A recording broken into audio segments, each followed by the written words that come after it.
Shalom, shalom, peuple de Dieu, bonjour au corps du Christ. Je suis le révérend Guillaume Elias Simian.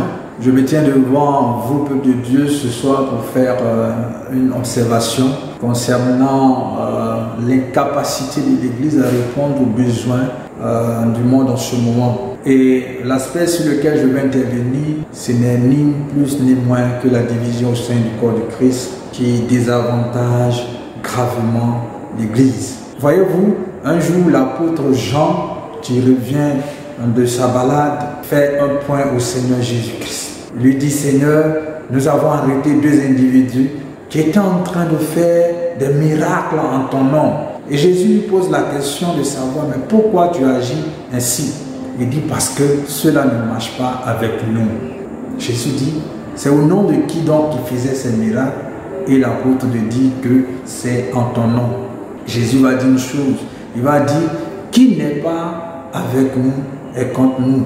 Qui n'est pas avec nous est contre nous. Comprenez une chose, bien aimé, la division n'est pas avantageuse pour l'Église.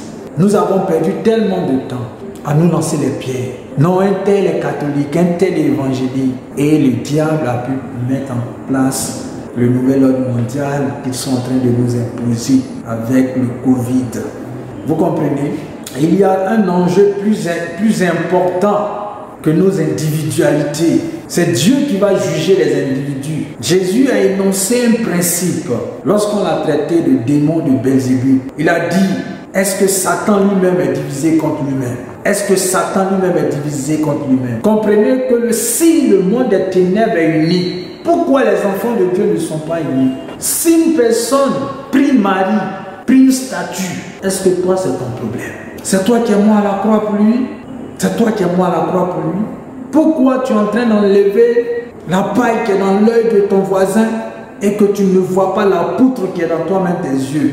Dieu lui-même n'a jamais imposé quoi que ce soit. Donc si tu as prêché à un frère, c'est son droit de dire oui ou non à ta prédication. Nous passons notre temps à calomnier, la calomnie. La Bible dit les calomniateurs n'hériteront pas du royaume des cieux. Dis-moi, est-ce que le fait de dire toi tu es comme ci, toi tu es comme ça, est-ce que cela concourt à sauver une âme? Bien aimé, c'est de la déchéance. Et des pasteurs et des prêtres enseignent ces choses-là dans leurs églises. Vous dites non, vous ne fréquentez pas telle communauté, ne fréquentez pas telle communauté. Des familles même sont divisées parce que l'un est d'un bord et l'autre est d'un bord. L'église de Jésus n'a pas de nom. L'église de Jésus n'a pas de nom. Elle n'est ni catholique, elle n'est ni évangélique. L'église de Jésus n'a pas de nom. Tout ce que vous voyez aujourd'hui qui ont des noms, ce sont des organisations.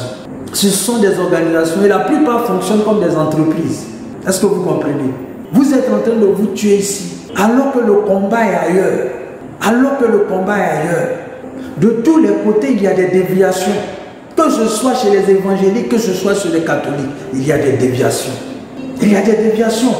Il y a des scandales partout.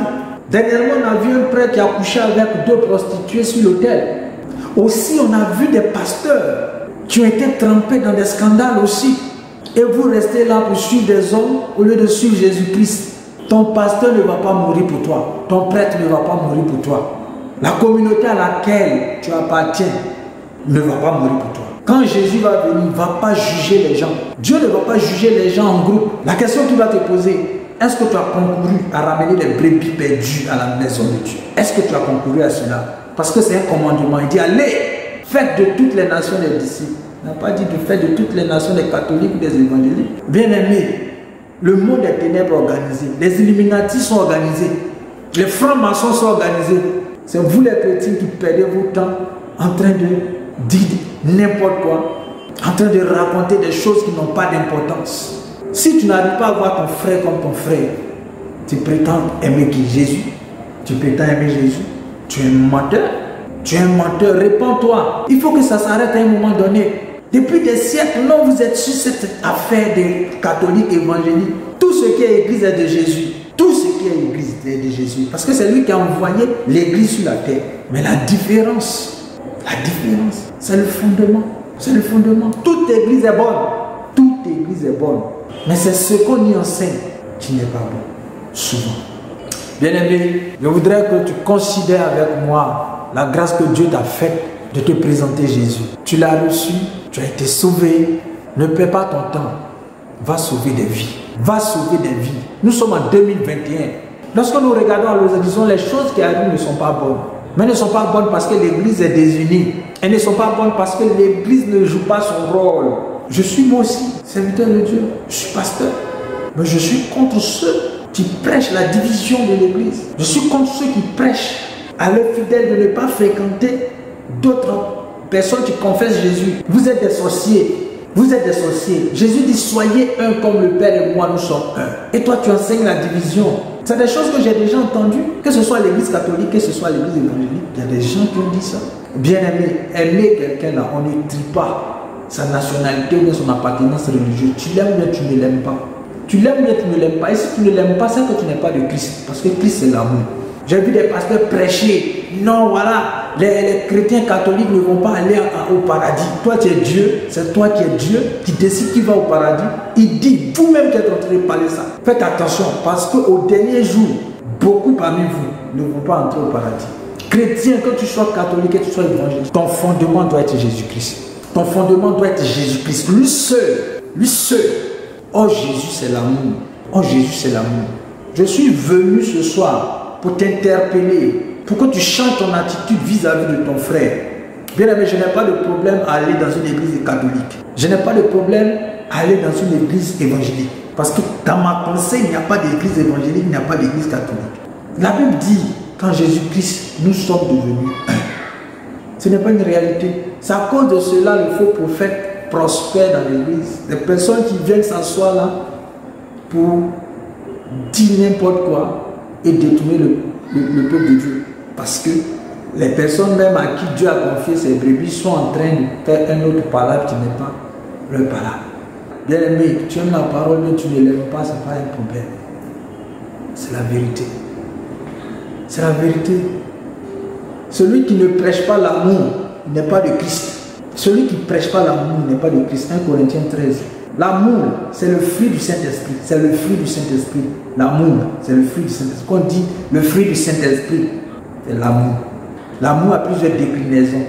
C'est la patience, c'est la douceur. Mais tout ça, c'est l'amour. Maintenant, si toi, tu n'as pas l'amour en toi, et puis tu sais Christ, tu sais qui, toi qui prêches que non, tes fidèles ne doivent pas fréquenter d'autres églises. Tu sais qui. Moi, j'ai des frères qui sont catholiques. Il y a des frères qui sont évangéliques. Donc, à cause de nos différences, on ne doit plus être frères. Jésus a dit, mes frères, c'est ceux qui font la volonté de Dieu. Mais quand tu regardes quelqu'un, est-ce que tu sais que la personne fait la volonté de Dieu? Est-ce que tu sais si la personne fait la volonté de Dieu? Judas faisait la volonté de Dieu. Judas, il faisait la volonté de Dieu. Est-ce que vous comprenez? Quand il volait l'argent, est-ce qu'il faisait la volonté de Dieu? Mais il était avec Jésus, non? Il était avec Jésus, non? Chacun de nous a des problèmes. Chacun de nous a des défauts. Mais si nous ne nous acceptons pas pour regarder dans la même direction, l'église primitive faisait ça, ils étaient tous ensemble. Mais aujourd'hui, l'unité a quitté l'église. Et c'est pourquoi aujourd'hui, il y a un problème. Je reviendrai sur le problème de l'église catholique, parce que j'ai la légitimité d'en parler. Ça ne sert à rien de ne pas connaître quelque chose puis d'en parler. Et la plupart des personnes qui critiquent l'église catholique, c'est des personnes qui sont en dehors de l'église catholique, qui n'ont jamais vécu l'église catholique. L'église catholique a un problème, c'est certain, mais l'église évangélique aussi a un problème. Comprenez? Donc, très bientôt, je vais parler de l'église catholique, je vais parler de l'église évangélique, pour enlever cette mentalité de division dans votre esprit et que nous soyons unis. Le ministère dont j'ai la charge, c'est la mission pour l'unification du corps de Christ. Et depuis des années, c'est le message que nous prêchons. Dieu nous a demandé de prêcher ce message parce que les temps de la fin auront besoin que nous soyons unis. Si nous ne sommes pas unis, comment Jésus va venir trouver un peuple uni? Un roi qui se déplace là, il y a un peuple qui l'attend. Nous sommes dans une dynamique de conquête. Et plus nous serons nombreux, plus nous aurons de l'impact, plus nous aurons la force. Les loges maçonniques, les loges occultistes que vous connaissez, ils sont unis. Quand un a un problème, les autres lui viennent en aide. Vous les chrétiens, vous avez des problèmes. Vous avez des problèmes. Il faut revoir ça. Ça me fatigue. Quand deux personnes se rencontrent, bonjour, toi tu es de quelle église? Ah, moi je suis catholique. Moi ici, Assemblée de Dieu. Donc dans moi je suis là. Ça veut dire que moi je ne suis pas comme toi. Pourtant toi, tu as été gracié comme moi. On est même chose. Que Dieu nous pardonne et qu'il nous accorde la grâce d'avoir la sagesse pour pouvoir racheter rapidement le temps. Parce que la fin des temps, là, les faibles là, vont mourir. Les faibles vont disparaître. Or, pour que nous ayons la force, il nous faut être ensemble. Un fil se casse plus vite que 10 fils mis ensemble. Que Dieu nous garde. À très bientôt. C'était le révérend Guy Média.